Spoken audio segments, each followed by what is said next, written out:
Next up, we got Brother Tim Williamson. He's going to tell us about Russia. Hot topic.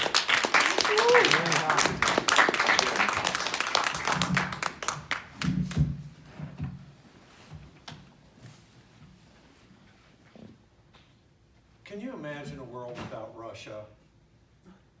The U.S. and its cohorts in Europe have been steadily working to make that a reality since long before the current proxy war in Ukraine.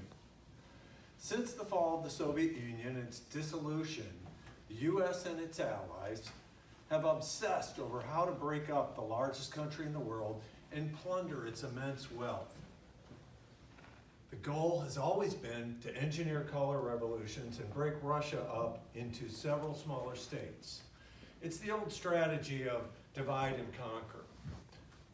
Since 1991, they have treated Russia with contempt and arrogance. The U.S., with all its resources and its position of strength after the fall of the Soviet Union, might have succeeded in dividing and destroying Russia, if not for the leadership of Vladimir Putin to thwart their efforts. A weaker leader would have folded.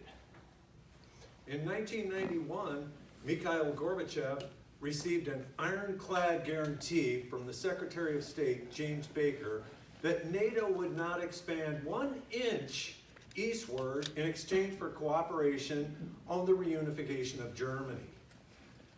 Gorbachev's plan for Soviet Union involved free market capitalism with a strong safety net and certain industries remaining under the control of the government.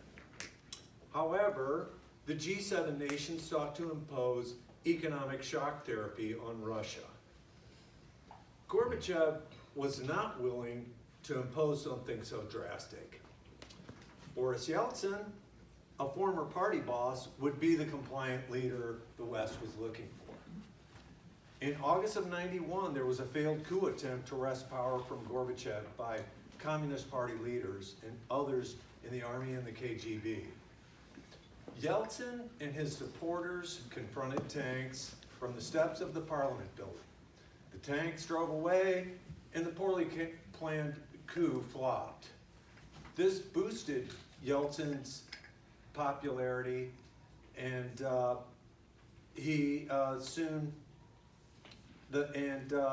it also led to the collapse of the Communist Party of the Soviet Union and the breakup of the Soviet Union itself 4 months later.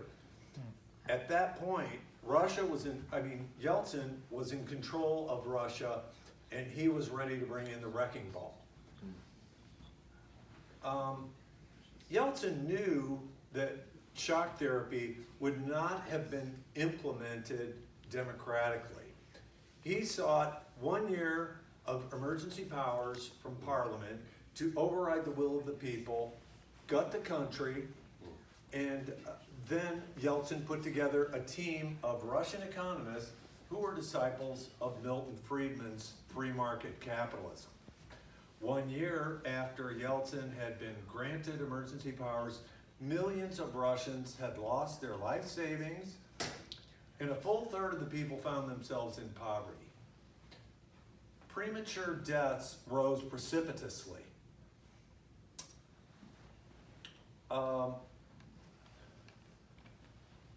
At the same time, the new capitalists, former Soviet bureaucrats, factory directors, businessmen, and criminal organizations used insider deals, bribery, and brute force to grab previously owned state assets.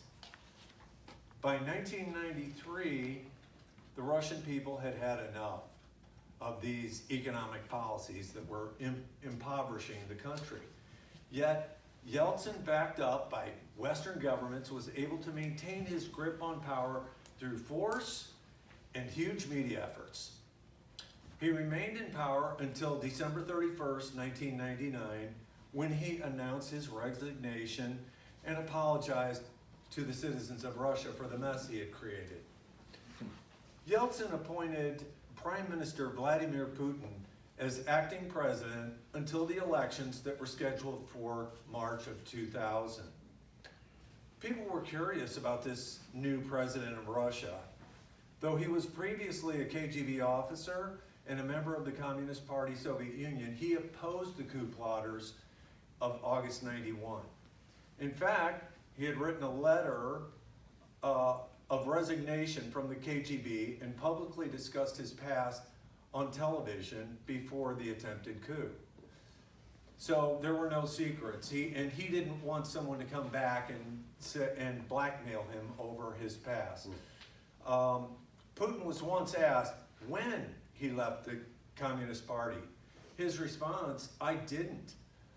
The CPSU ceased to exist. I took my party card and put it away in a drawer." Since he was first elected to the presidency, Vladimir Putin has worked to ensure the security of Russia. Putin played a vital role in bringing Russia back from the humiliation and complete uprooting of stability that they were subjected to in the 1990s. He put the oil and gas under public ownership and reorganized the economy so that he could use the revenues from oil and gas in order to subsidize and rebuild their industry. Though the Soviet Union ceased to exist, NATO kept humming along. For 30 years, Russians patiently tried to come to some kind of security agreement with the West, yet the Western politicians disregarded Russia's concerns and continued the eastward expansion of NATO up to Russia's borders. The US-British intelligence apparatus continued to stack the deck against Russia in every way they could. Between 1999 and 2004, NATO continued its eastward expansion. The Czech Republic, Hungary, Poland, Bulgaria, Estonia, Latvia, Lithuania, Romania, Slovakia, and Slovenia joined NATO. It was NATO's obvious plan to expand into Ukraine, and the Ukrainian military attacks on the Russian-speaking population of Donbass that ultimately forced Putin to launch the special military operation. He had witnessed the aerial bombing of the former Yugoslavia in 1999, resulting in the deaths of thousands of civilians. What the US-led NATO did in Yugoslavia, what the US did in Libya, what the US did in Iraq and Afghanistan is what they had planned for Russia. In 2004, Viktor Yanukovych was elected president of Ukraine. A week later, the West employed a color revolution, the Orange Revolution, to install the opposition leader, Viktor Yushchenko, as the new president. Yushchenko immediately began pushing for EU and NATO membership and began applying for IMF loans. In 2010, Viktor Yanukovych was again elected president of Ukraine, and in 2014, he was again ousted and forced to flee. Again, the US-led Western coalition put together a plan to depose him using far-right nationalists and neo-Nazi forces. As the Maidan protests grew in Kiev, so did the anti-Maidan protests. In Odessa, 40 anti-Maidan protesters were burnt alive in a trade union hall by neo-Nazis. The neo-Nazis shot people as they jumped from the windows to escape the flames. And then they beat the survivors to death on the street below. Once Yanukovych was out of the way, Joe Biden, John McCain, Victoria Nuland, and others traveled to Kiev to congratulate the neo-Nazis who led the Maidan movement. The various ultranationalist and neo-Nazi paramilitary groups were inducted into the Ukrainian armed forces.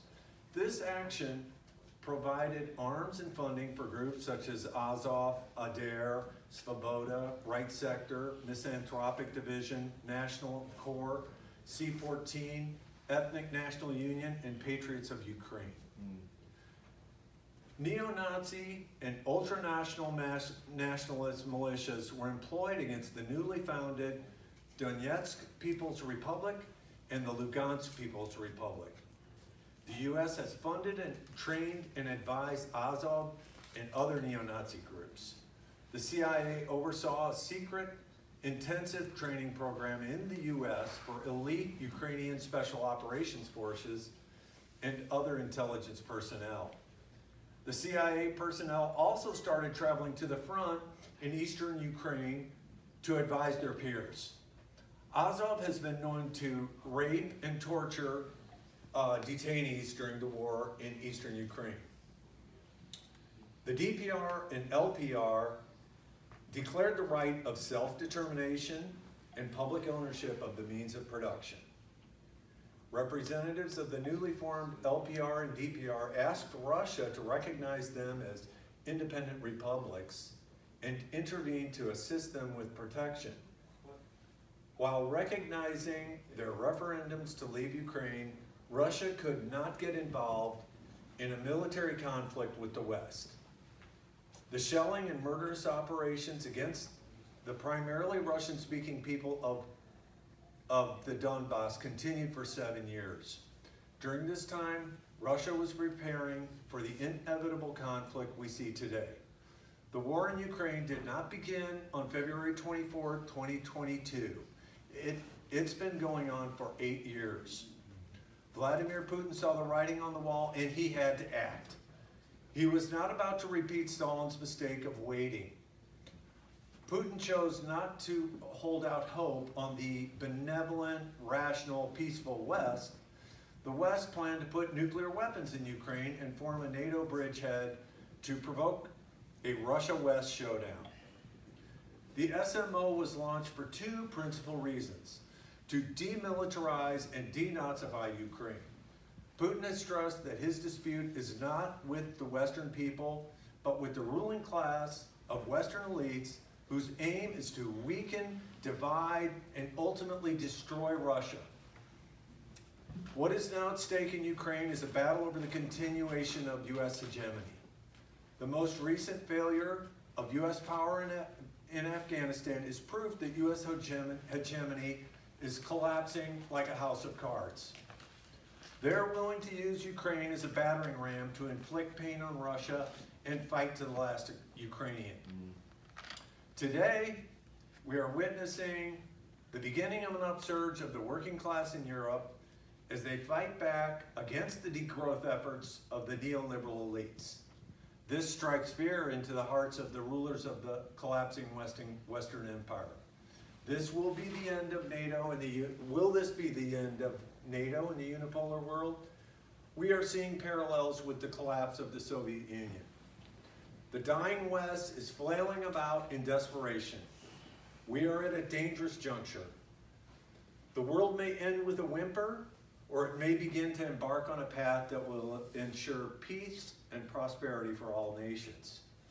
The multipolar concept is the only path that makes any sense for the future of humanity. Thank you. Thank you.